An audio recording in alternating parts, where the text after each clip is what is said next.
안녕하세요. 저는 40대 중반의 딸아이를 키우고 있는 아빠입니다. 진짜 고민을 하다 이렇게 사연을 적게 됐어요. 이런 사연들은 전부 여자분들께서 보낼 거라 생각했는데 찾아보니 저와 비슷한 연세의 남자분들도 보내시는 걸 보고 용기를 내게 됐죠. 사실 숨기면 숨겼지 이런 이야기가 무슨 내 자랑이 된다고 동네방네 이야기를 하겠습니까? 답답해도 좀 참고 언젠간 잊혀지겠지 하고 살아가면 된다고 생각했죠. 그런데 시간이 지날수록 스트레스만 쌓이고 잊혀지지가 않네요. 어딘가에는 털어놔야 하는데 제 사연을 아는 형님들은 공감은커녕 자신들 이야기하는데 바쁘시니 이곳에 이야기 좀 해보려고 합니다. 이곳에 올라오는 사연들처럼 제 이야기도 누군가의 잘못된 생각과 선택으로 벌어진 일이죠. 평생 남의 일이라고 생각했던 일이 저에게도 벌어졌는데 그 이야기를 여기서 풀어보겠습니다. 저는 공부에는 영 소질이 없어서 수능을 쳤던 다음 날부터 곧바로 일을 시작했어요. 군대를 가기 전까지는 정말 일에만 매달리면서 창업하는 데 필요한 돈을 모으려 애를 썼죠. 그리고 군대를 전역하고도 일을 계속 해오다 모아온 돈으로 20대 중반이 되어 평소 일해오던 유통업을 창업을 하게 되었죠. 자리 잡는데 한 3년 정도 걸렸고 이후에는 제법 안정이 돼서 수입이 적지 않았어요. 그때 되니까 저도 일한다고 못하고 있던 연애 사업이 눈에 들어오더라고요. 그렇게 이성에게 눈을 돌린 저는 미래 아내가 될 여자친구를 만나게 됐고 2년 정도 연애를 하다 결혼을 하게 됐죠. 넉넉한 상황의 결혼 생활은 아니었지만 행복했어요. 결혼을 하고 2년 뒤에는 아이도 가졌고요. 딸 연아가 태어나고 아내가 육아를 하겠다며 퇴사를 하게 되어 경제적으로는 부담은 되었지만 그거야 모든 부모들이 가지고 있는 책임감과 부담감이니 그렇게 힘들지도 않았습니다.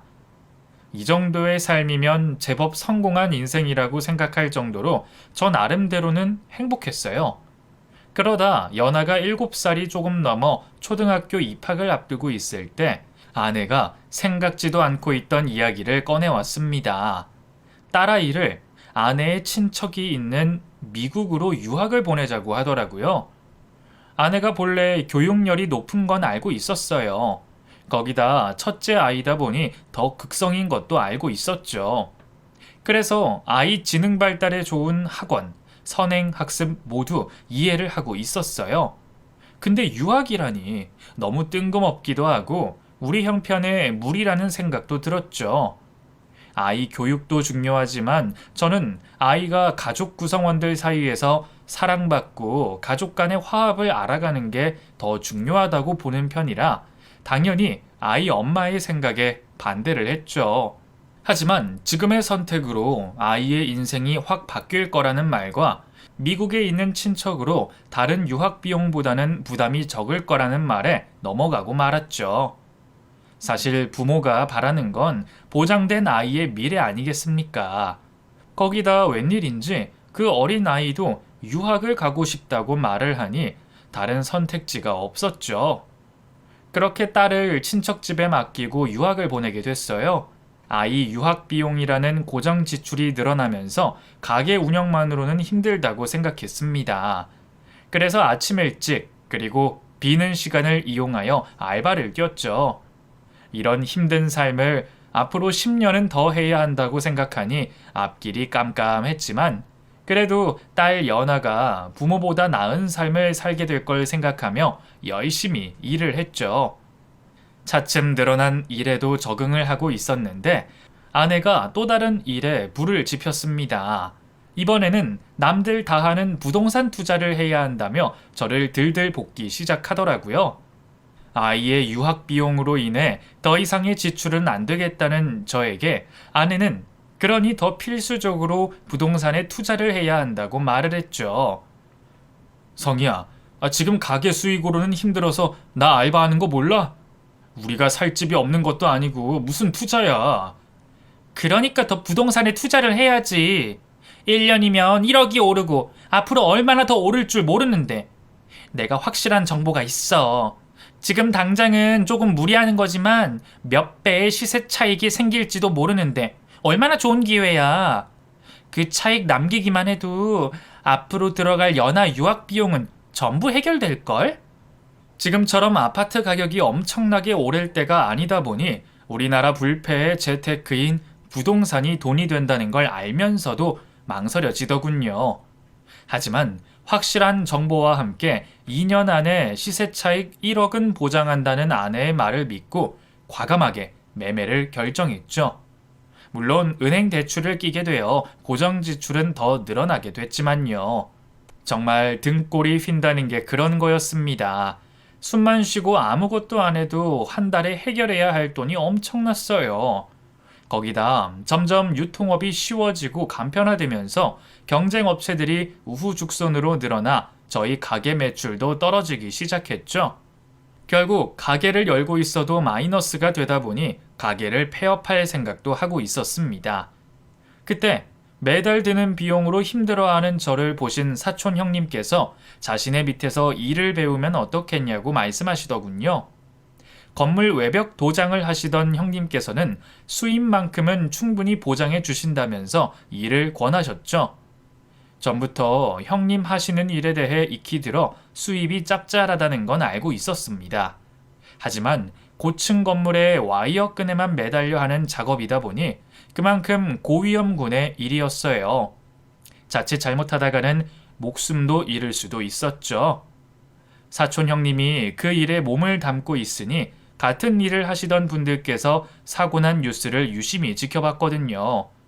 그렇지만 당장 다음 달과 앞으로 해결해야 하는 돈들이 더 무섭더라고요. 결국 사촌 형님 밑으로 들어가 일을 배우기로 했죠. 처음 작업을 하러 간 날은 낮은 빌라 도색이라 큰 문제가 없었는데 다음번 작업이 고층 아파트였어요. 형님께서는 죽으려고 난리를 치지 않는 이상 안전장비로 인해 떨어질 일이 없다고 했지만 눈앞에 펼쳐진 아찔한 높이로 인해 좀처럼 떨리는 몸이 진정되지 않았죠. 최대한 밑을 안 보려고 했지만 이미 머릿속에 각인된 높이와 두려움은 쉽게 극복하기 힘들었습니다. 첫날 일을 마치고 난 뒤 일은 제대로 하지도 않았는데 긴장했다는 이유만으로 온몸에 근육이 뭉쳤고 두통까지 올라왔죠. 다행히 기술자가 많지 않다 보니 일감은 떨어지지 않고 많았어요. 처음 일을 할 때만 해도 아찔한 작업 장소에 익숙해지는 게 가장 큰 문제라고 생각했는데 막상 일을 시작하고 적응을 하고 나니 일의 강도가 더 큰 문제였습니다. 와이어에 의지하여 몇 시간 동안 롤러질을 하고 있는 게 쉬운 일은 아니었죠. 20대부터 장사만 해와서 제법 탄탄한 몸을 가졌던 저였지만 하루 일을 마칠 때쯤에는 입에서 죽겠다라는 소리가 자동으로 나왔습니다. 그렇게 밖에서 고생을 하고 있던 저와 달리 아내는 팔자가 늘어질 정도로 여유가 넘쳤죠. 이사온 아파트에서 비슷한 나이 또래 친구들을 사귄 아내는 매일 밖으로 나다니며 수다 떨기 바빴어요. 챙겨줄 아이도 유학을 떠나 집에 없고 저마저도 아침 일찍 나가 저녁이나 되어 들어오니 나머지 남은 시간은 자유의 시간이었던 거죠. 솔직히 제 바람으로는 그 빈 시간에 짧은 아르바이트라도 해서 저 홀로 부담을 안고 있는 집안 경제에 도움을 줬으면 싶었는데 아내는 눈치가 없는 건지 아니면 알면서도 하기가 싫은 건지 밖으로만 다니더군요. 그렇다고 일 좀 하면 안 되냐고 아내에게 말하기가 좀 그랬습니다. 결국은 제 능력이 부족하다는 걸 인정하는 것 같았거든요. 제가 가부장적일 수도 있지만 그래도 남자가 집안의 경제를 부담해야 한다고 생각하고 있었어요. 그래서 아내에게 불만이 있어도 얘기하지 못했죠. 그러면 고생하고 온 남편이 집에서 푹 쉴 수 있게 좀 가만히 놔뒀으면 하는데 아내는 집에 돌아온 저를 가만두지 않았습니다. 어떻게 매일 사건 사고가 생기고 그렇게 할 말이 많은 건지 아파트 사람들 험담을 저에게 쉴 새 없이 했죠. 너무 힘들어서 그러니 나중에 얘기하자고 해도 혼잣말을 하듯 꼭 제 옆에서 사람들의 흉을 봤습니다. 그럴 때면 어디론가 떠나 혼자 있고 싶었어요. 하지만 매일 있는 작업들이 전부 다 돈이다 보니 쌓여가는 스트레스를 풀지도 못한 채 일만 하고 있었죠. 그러다 제가 속에 있던 이야기를 아내에게 하게 됩니다. 그날도 녹초가 돼서 집으로 돌아온 날이었어요. 겨우 몸을 씻고 침대에 누워 있는데 굳이 아내가 안방까지 따라 들어왔죠. 그리고는 이사 온 지 얼마 안 된 앞집 남자에 대해 흉을 보기 시작하는 겁니다. 그 남자 흉을 보는 게 처음이면 모르겠는데 아내는 앞집 남자가 이사 온 첫날부터 뭐가 그렇게 마음에 안 드는지 매일 주제만 조금씩 바꿔서 흉을 보곤 했죠. 앞집 남자 말이야. 오늘은 분리수거 날도 아닌데 자기네 집에 냄새 난다고 미리 쓰레기를 밖으로 빼놓은 거 있지. 진짜 개념을 밥 말아먹었나? 저번에는 흡연장까지 가기 귀찮다고 복도 창문에 대고 피는 걸 나한테 걸렸잖아. 저러니까 이혼을 당하지. 하나만 봐도 열을 한다고. 제대로 뭐 하나 지키는 게 없는데 집안에서는 다르겠어? 결국 여자가 못 참고 떠난 거겠지.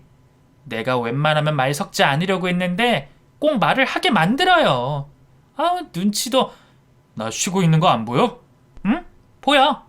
대답 안 해도 되니까 눈 감고 듣고만 있어도 돼.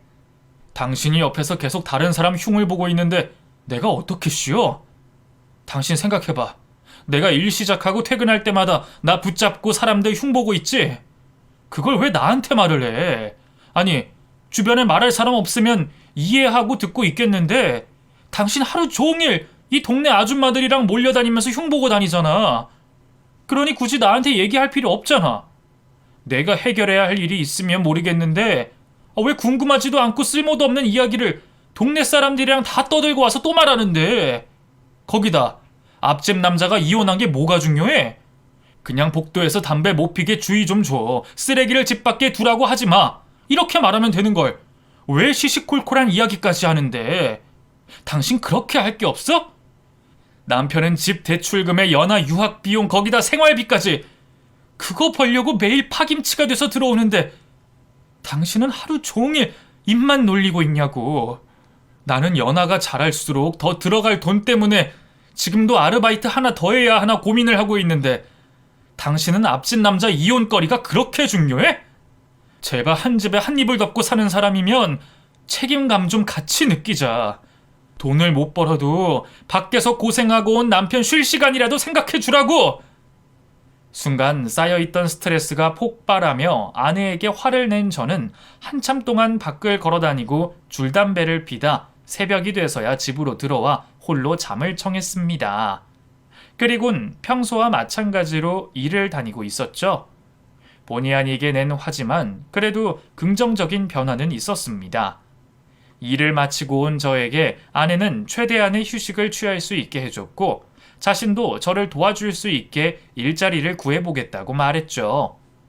부담을 덜게 되어 좋긴 했지만 괜히 아내에게 일을 하라고 등을 떠민 것 같아 머쓱했습니다. 저는 무리를 하지 않아도 된다고 말을 했지만 아내는 자기가 생각이 짧았다며 생산적으로 활동을 하는 게 가게 경제에도 자신에게도 좋을 것 같다고 말했죠. 그렇게 아내는 동네 번화가에 있는 한 음식점에서 일을 하게 됐어요. 그때는 이제 저도 한숨을 돌릴 수 있겠구나 싶었죠. 일하는 데 있어 달라지는 건 없겠지만 정신적으로 여유가 생긴다는 것만으로도 큰 위안이 되었습니다. 그리고 이제는 아내 입에서 동네 사람들에 대한 이야기를 그만 듣겠지 싶었죠. 하지만 다른 사람 이야기를 하는 걸 좋아하는 아내의 입은 일을 시작하고 나서도 쉬지를 않았어요. 젊은 남자 사장이 운영하는 음식점에서 일을 하게 된 아내는 자기 딴에 별것 아닌 음식으로 손님이 붐비는 것을 보자 음식점 장사가 우습게 보였나 봐요. 젊은 사람 입맛 별것 없다면서 여유가 있으면 장사를 하고 싶다고 저에게 조르듯 말을 했죠. 그거야 직접 음식점을 운영하는 사람이 아니고서야 다들 한 번씩은 해보는 소리니 그러려니 했어요. 어차피 가게 차려줄 돈도 없었으니까요. 아내도 뻔히 우리 집 사정을 알고 있으니 그냥 나중에라도 하고 싶다는 식으로 한 말이었고요. 그 정도 얘기야 아무렇지 않았습니다. 그런데 가게를 차리고 싶다는 말 말고 꼭 하는 얘기가 하나 더 있었어요. 바로 음식점 사장에 대한 얘기였죠. 은연중에 저와 비교를 하며 제 약을 올리는 듯 했고 사장이 가진 재력을 부러워하기도 했죠. 근데 뭐래도 될 사람은 세상이 도와주나 봐. 우리 가게 사장 있지? 원래 노점에서부터 시작한 거 알아? 당신도 얼굴 봐서 알겠지만 워낙 서글서글하게 잘생겨서 고정적으로 찾는 여자 손님들이 많았는데 그 중에 한 명이 장사 한번 크게 해보지 않겠냐면서 지원을 해줬다고 하더라. 세상에, 나는 그렇게 가게 차렸다고 하는 건 또 처음 들어봤어. 거기다가 가게 열자마자 연예인이 우연히 들려서 바로 입소문 났잖아. 아니, 고생 한 번 없이 저렇게 성공해도 되냐고. 맛도 맛이긴 한데 그 정도 요리하는 게 뭐가 힘들다고. 하여튼 처음 하는 사업이 저렇게 잘 되는데 앞으로 얼마나 더 잘 되겠어. 벌써 3호점까지 냈다고 하던데 이래서 장사할 사람은 따로 정해져 있다고 하나 봐. 당신 경우만 봐도 될 것 같은데 하면 뭔 일이 터지고 이번에는 다 준비했다고 했는데 또 터지고. 당신이 장사로 잘 되려고 했으면 진작에 됐어야 했어. 장사도 돈도 결국 붙는 사람이 있다고. 누군지 모르겠지만 우리 가게 사장이랑 결혼하는 여자는 아주 개탔지. 저 나이에 집, 차, 건물까지 준비돼 있어서 노후 걱정까지 없는데. 그런 말을 아내에게 들을 때마다 말하고 싶은 것들이 많았지만 입 밖으로 꺼내지는 않았습니다. 오히려 표정도 관리하고 아무렇지 않은 척 행동했고 가끔은 젊은 사람이 대단한 것 같다며 아내가 일하는 가게 사장을 지켜 세우기도 했죠. 제가 말하고 싶은 대로 말을 했다가는 자격지심이 있는 사람처럼 보일까 싶어서 다른 반응을 보이진 않았습니다. 그런데 그 일 말고도 신경 쓰이는 일이 하나 더 있었어요. 아내가 일을 시작하고부터 유독 외모에 치장을 많이 하는 겁니다. 물론 이사 오고 나서 아파트 사람들과 이곳저곳 다닌다고 이전 살던 곳에서보다 외모를 꾸미긴 했는데 일을 시작하고 나서 더 심해진 듯 했어요. 그런 아내의 변화가 이상하게 느껴질 수밖에 없었죠. 수상해하는 저에게 아내는 나름의 이유가 있다며 대답을 했습니다. 그러면 내 장사도 아니고 남의 가게 일 도와주면서 맨 얼굴로 일을 해? 내가 일하고 나서부터 손님 떨어졌다는 말 나와봐. 그게 설령 음식 탓이라고 해도 음식 탓을 돌리겠어? 바로 내 탓이지. 나도 화장하는 거 귀찮아. 근데 가게 찾는 손님들이 어린애들이라 나도 좀 더 어려 보여야 하는 걸 어떡해? 당신이야 상황 장소 관계없이 일하러 다닌다고 하지만 나는 상황이 달라. 맞는 말이긴 한데 그런 화장치고는 너무 화려하다는 생각이 들었습니다. 거기다 화장을 하고 있을 때면 콧노래까지 부르고 있으니 제가 물어볼 수밖에 없었던 거죠. 하지만 화장 말고는 제가 아내가 수상하다고 생각할 수밖에 없는 이유는 한 가지 더 있었어요. 점점 늦어지는 귀가 시간 때문이었습니다. 처음에는 가게에서 일을 좀 더 해서 돈을 더 벌려고 하거나 아니면 평소 노래를 부르는 것처럼 가게를 차리기 위해 어깨너머로 음식을 배우는 거라고 생각했어요. 그런데 그건 또 아닌 것 같더라고요. 늦은 이유에 대해서 물어보면 항상 이유가 달랐죠. 가게 때문인 것도 있었지만 대부분이 같은 아파트 주민과 수다를 떨다 왔다고 하는 겁니다. 분명 수상한데 확인을 할 수 없으니 답답하기만 했죠. 그러다 보니 매번 입에 달고 살던 음식점 사장이 마음에 걸렸어요. 그래서 한 번은 기존엔 퇴근 시간을 넘긴 아내를 확인하러 연락도 없이 가게에 찾아간 적이 있었는데 사장님은 안쪽에 있고 아내만 보이지 않더군요. 다시 집으로 돌아왔지만 아내는 역시 집에 없었습니다. 전화를 했더니 이번에도 아파트 친구 집에 있다며 1분 내로 집으로 온다고 하더군요. 그리곤 정말로 1분을 조금 넘겨서 집으로 돌아왔죠. 연애 기간을 포함하여 그때까지 15년 동안 아내를 알고 지내왔던 저로서는 아내가 달라진 걸 느낄 수 있었습니다. 하지만 대놓고 물어볼 수도 없고 경제적으로 도움을 주고자 일터로 나간 아내를 아무 증거 없이 몰아갈 수도 없었죠. 아내를 믿는 수밖에 없었어요. 하지만 답답한 속은 어쩔 수 없었고, 그럴 때면 아파트 1층에 있는 흡연장으로 가서 담배를 피우곤 했습니다.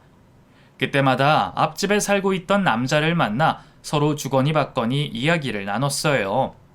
처음에는 서로 하는 일에 대해 말을 나눠가며 대화를 했는데, 먼저 남자가 자신이 이혼을 하게 된 경위에 대해서 말을 하더라고요. 상대방이 바람을 폈다는 소리에 귀가 쫑긋해질 수밖에 없었죠. 그때 저도 아내를 수상하게 생각하고 있을 때니 더더욱 관심이 갔습니다.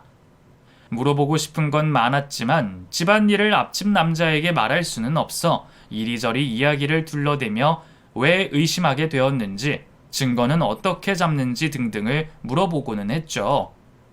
앞집 남자의 말을 듣다 보면 아내에게 해당되지 않는 것 같아 더 헷갈리기만 했어요.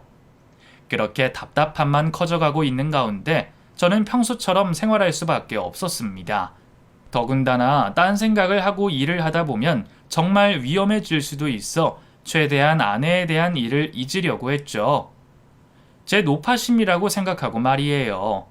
그러다 정말 우연히도 저희 아파트 외벽 페인트 작업을 맡게 되었어요.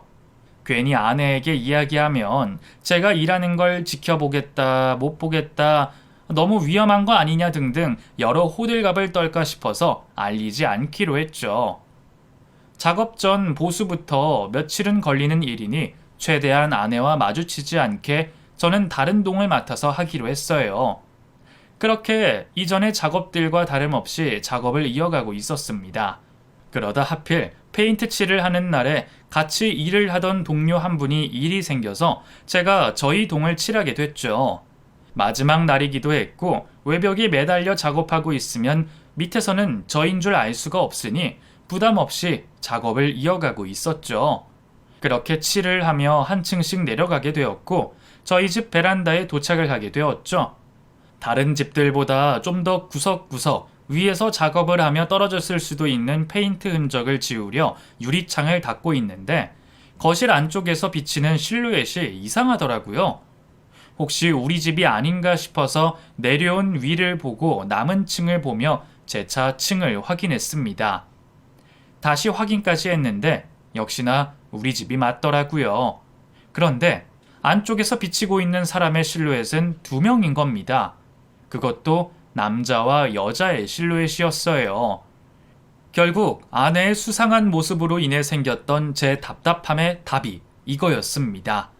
아내가 불륜을 저지르고 있었던 거였죠.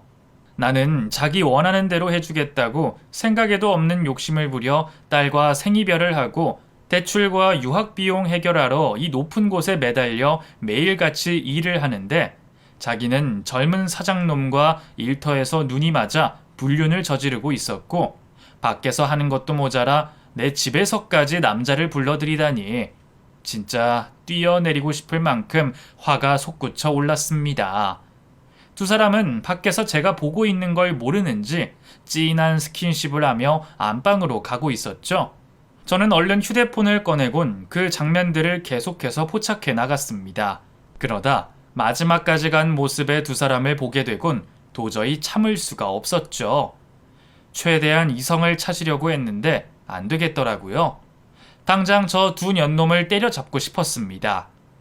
눈이 돌아버렸던 저는 제가 있는 곳이 9층 높이라는 것도 잊어버리고 안쪽으로 뛰어들어가려고 했어요. 바로 실행에 옮겼습니다. 줄에 매달린 채 가지고 있던 페인트 통으로 유리창을 깨버린 뒤에 곧장 집 안으로 뛰어들어갔죠. 와장창하고 유리창이 깨지자 안방 침대에 있던 두 사람이 거실로 나왔고 거실에서 안방으로 가고 있던 저와 마주치게 됐습니다.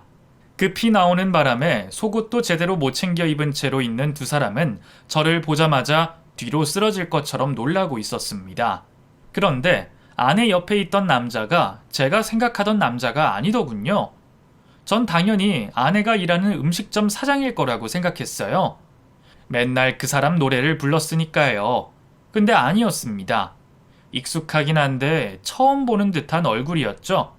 그거야 나중에 확인하면 될 일이니 우선 두 짐승 같은 년놈들을 인간으로 만드는 게 먼저였습니다. 저는 일할 때 쓰던 롤러를 가지고 성큼성큼 다가갔죠. 그때 너무나도 익숙한 목소리가 들렸고 그제서야 제 앞에 있는 그 잡놈이 누군지 알게 됐죠. 이렇게 밝은 곳에서 제대로 본 적이 없어 제가 몰라봤던 거였습니다. 엘리베이터에서는 옆모습만, 흡연장에서는 작은 불빛에 비친 얼굴만 봐서 몰랐던 거예요. 그 남잔 바로 저희 집 앞집 남자였습니다. 음식점 사장이라고 단정을 짓고 있어서 그랬는진 몰라도 눈앞에 있는 앞집 남자를 보니 너무 당황스러워 제가 더듬거리기 시작했습니다. 단 한 번도 생각을 해본 적 없던 사람이었어요. 저희 집 앞에서 살고 저와 가끔 흡연장에서 대화를 나눴던 걸 빼면 저와 아내 주변을 돌던 사람도 아니었죠. 거기다 제가 화를 내어 멈추긴 했지만 그 전까지만 해도 아내가 그렇게 흉을 보면서 못 잡아먹어 안달이 났던 남자였습니다. 행동 하나하나에 개념이 없다며 저런 남자니까 여자가 이혼 이야기를 꺼냈을 거라고 잘 알지도 못하는 말을 하며 악담을 쏟아냈던 사람이었어요. 그런 남자가 놀란 아내를 껴안은 채 우리 집에 들어와 있었죠. 저도 너무 놀라 한 손에는 롤러를, 한 손에는 휴대폰을 촬영한 채로 멈춰 있었는데 두 사람이 제 휴대폰을 확인하고는 바로 무릎을 꿇었어요. 그리곤 잘못을 했다며 손을 빌기 시작했죠. 여보, 내가 잘못했어. 다른 변명은 하지 않을게. 내가 당신 두고 미친 짓을 하고 있었어. 당신이 이혼을 원하면 군말 없이 이혼하겠고, 이런 나라도 용서해주고 데리고 살겠다면 평생 당신만 바라보고 살게. 정말이야. 나 못 믿겠으면 당신 일하는 거 쫓아다니면서 일 거들면 되잖아. 그러니까 제발 그 영상만 지워줘. 응? 사장님, 저도 마찬가지입니다. 이렇게 현장까지 발각됐는데 뻔뻔하게 변명만 하지는 않겠습니다. 지금 충격받으신 거에 대한 정신적인 피해 보상도 해드리겠고 아내분 근처에는 얼씬도 하지 않겠습니다. 그러니 제발 그 휴대폰은 내려놓으시고 이야기를 하시죠.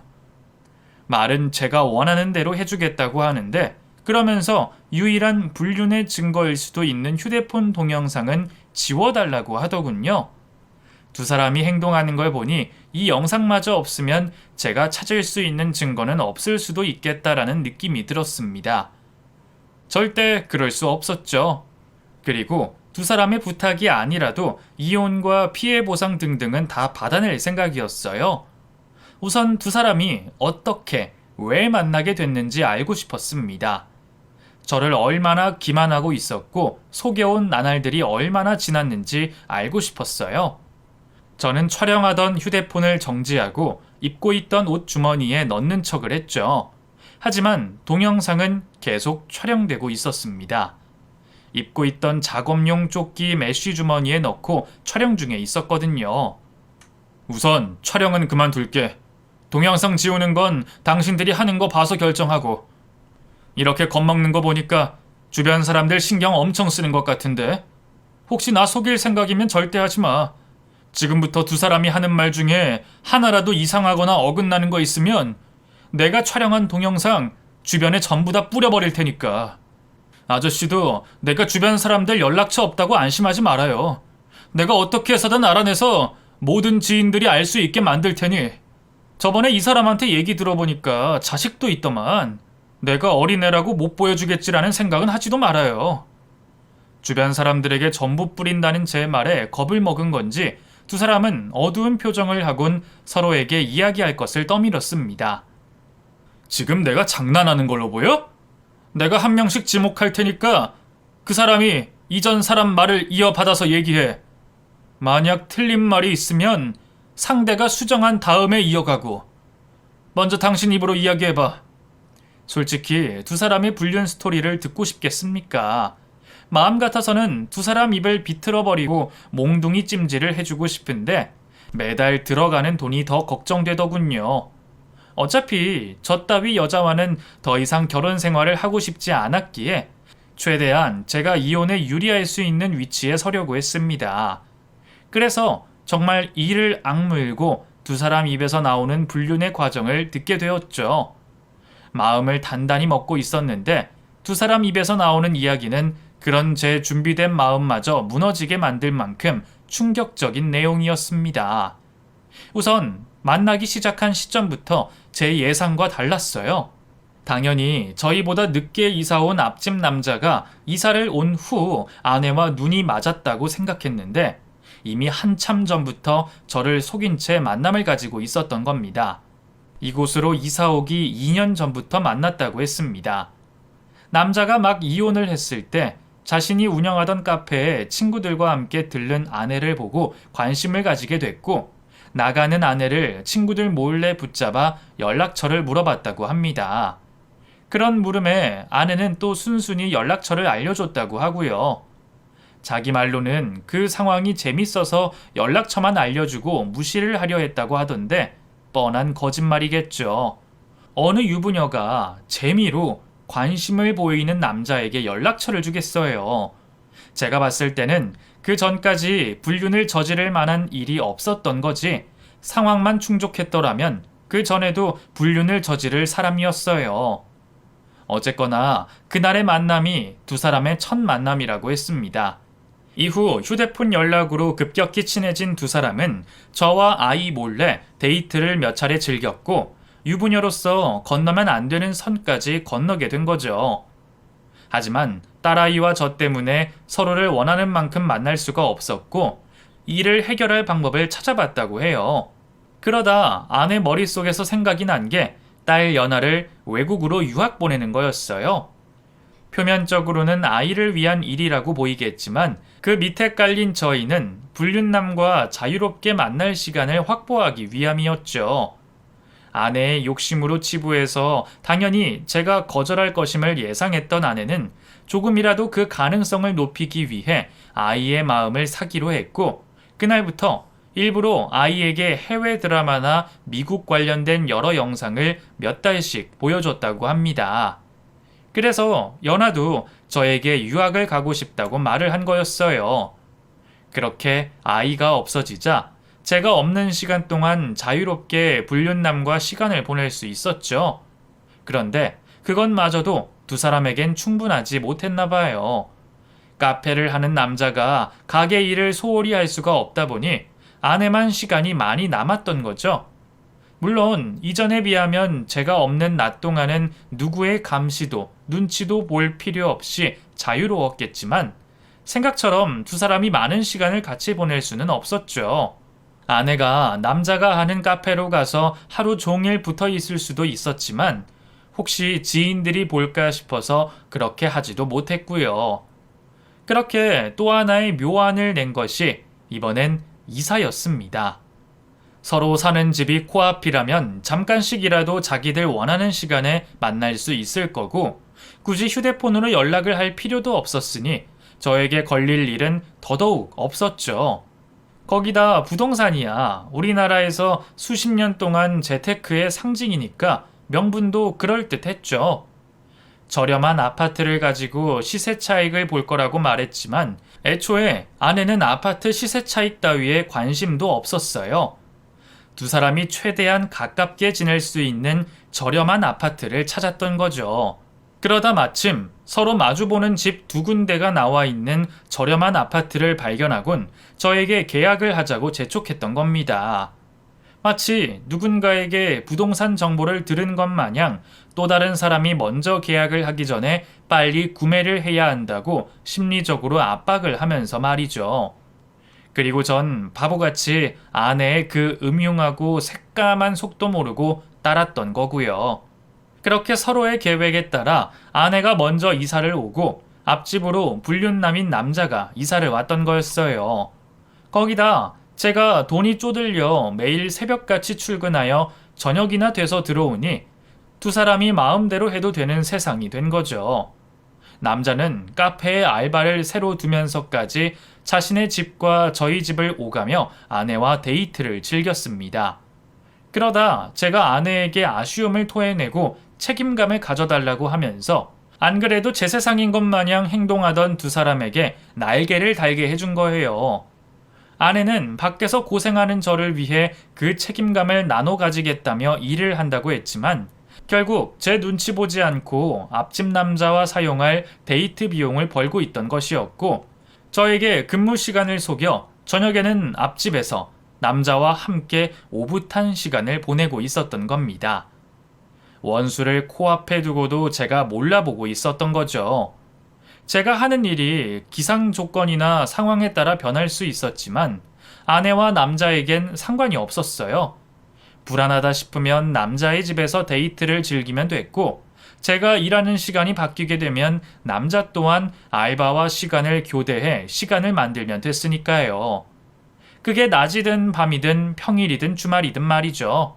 이사를 하고 난 뒤로는 서로의 휴대폰을 사용하지 않은 채 바로 집 앞에서 직접적으로 대화를 나누다 보니 제가 이렇게 현장을 발견하지 않고서는 영영 모를 수도 있었습니다. 무려 2년이나 넘게 바로 옆에 저를 두고 아내가 두 집 살림을 했다고 하니 열이 오를 수밖에 없더군요. 거기다 지난 1년 동안 유학을 떠난 딸 연아를 보고 싶어 마음고생했던 걸 생각하면 증거고 나발이고 다 필요가 없었어요. 속이 풀릴 만큼 두 사람을 패겠다고 결심했죠. 두 사람의 말이 끝나자마자 저는 가지고 있던 롤러를 휘둘렀습니다. 그런데 식탁에 걸려 제대로 두 사람을 가격하지 못했죠. 그 상황을 틈타 두 사람이 집 밖으로 도망을 치기 시작했습니다. 바로 뒤따라가는 저로 인해 바로 코앞에 있는 남자의 집으로 들어갈 시간이 없자 두 사람은 계단으로 도망치기 시작했죠. 아파트 지상 주차장까지 도망을 치던 두 사람은 얼마 가지 못해 바닥에 넘어지고 말았어요. 반나체인 속옷바람으로 때리지만 말아달라며 두 손을 모아 빌고 있는 모습을 보니 진짜 볼만하더군요. 저는 롤러에 남아있는 페인트로 온 세상 사람들에게 두 사람의 관계를 알려주려고 글자를 적어갔습니다. 아내에게는 바람난 유부녀, 앞집 남자에게는 유부녀 킬러 이혼남이라고 적었죠. 그리고 이제 제대로 손을 봐주기 위해 장갑을 벗고 푸닥거리를 하려고 하는데 그 난리를 보시고 찾아온 사촌 형님께 붙잡히고 말았습니다. 형님, 이거 놓으세요. 오늘 제가 이 년놈 둘 다 끝장내버릴 거니까. 저 미친년이 지 서방 목숨 걸고 일하는 걸 알면서도 절 속이고 바람을 피고 있었다고요. 그것도 내 앞집 놈이랑. 형님 아시잖아요. 제가 돈에 쪼들려서 얼마나 힘들어했는지. 그나마 절 버티게 해주는 연아도 2년이 유학을 보내서 힘들어 죽겠는데 오늘 이 자리에서 다 해결해 버릴 겁니다. 오늘 여기 있는 사람들 다 끝을 보는 거라고요. 그러니 이거 놓으세요. 의윤아, 누가 니만 몰라서 이러냐? 그런데 연아를 생각해야지. 네가 이렇게 해서 잘못되기라도 해봐. 그래서 저 여자한테 연아 뺏기면 그땐 또 어떻게 살아가려고? 때려 죽이고 싶겠지. 때려 죽일 만큼 잘못을 했을 거고. 그래도 이건 법원에 가서 해결할 문제야. 네 딸 연아, 네가 키우고 시집가는 모습까지 봐야지. 정말 연아만 아니었다면 그 자리에서 두 사람 인생 끝내버리고 저도 제 인생 포기했을 겁니다. 사람을 찢어 죽이고 싶다는 말, 그 당시 심정으로는 이해가 갔어요. 앞에 있는 두 사람 찢어 죽이고 갈아 마셔도 울분이 터지는 제 속이 시원하지 않을 것 같았죠. 하지만 형님 말씀처럼 연아 때문에 그 모든 감정을 내려놓고 참기로 했어요. 우선은 딸 연아를 제가 데려와 키워야 했으니까 말이죠.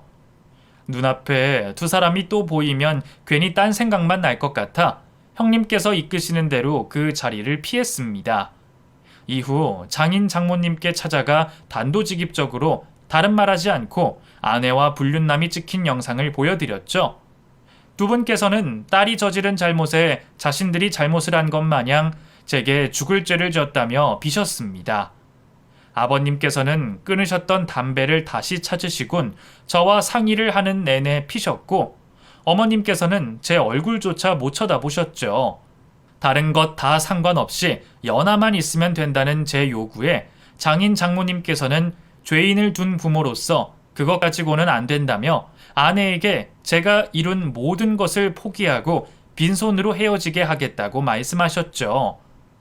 거기까지 바라지도 않았지만 그렇게까지 말씀하시는데 제가 거절할 이유도 없었어요. 결국 조용히 이혼하기로 하고 아내는 빈손으로 떠나게 되었죠. 불륜남도 그 사건이 있고 난 뒤로 최대한 빨리 아파트를 정리하고 떠났고, 인터넷에 남자가 운영하던 카페가 소문이 나면서 폐업을 하게 됐다고 들었어요.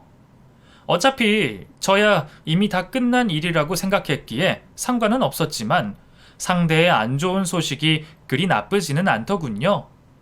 이후 저는 연하를 한국으로 데려와 홀로 키우게 됐습니다.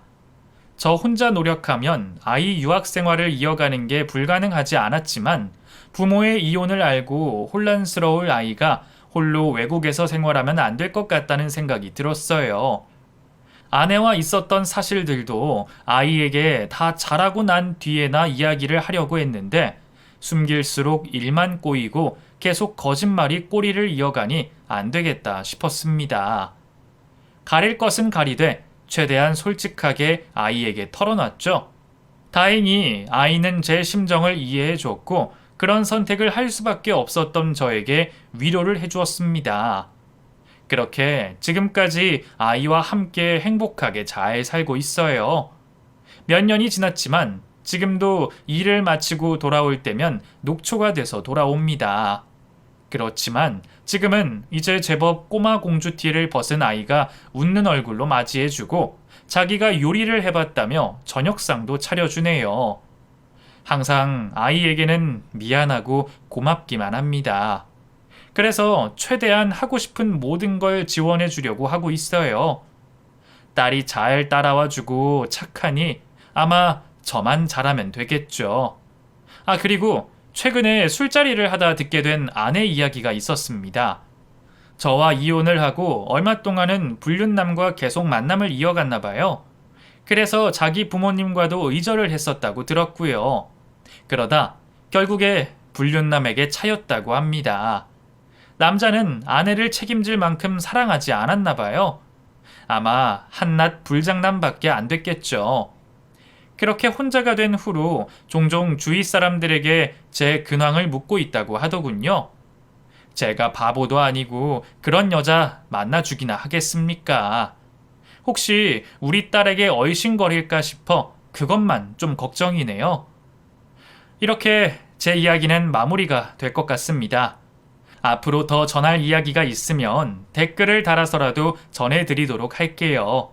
그럼 다들 부디 저와 다르게 행복한 가정 꾸려나가시길 바라겠고 읽어주셔서 감사합니다.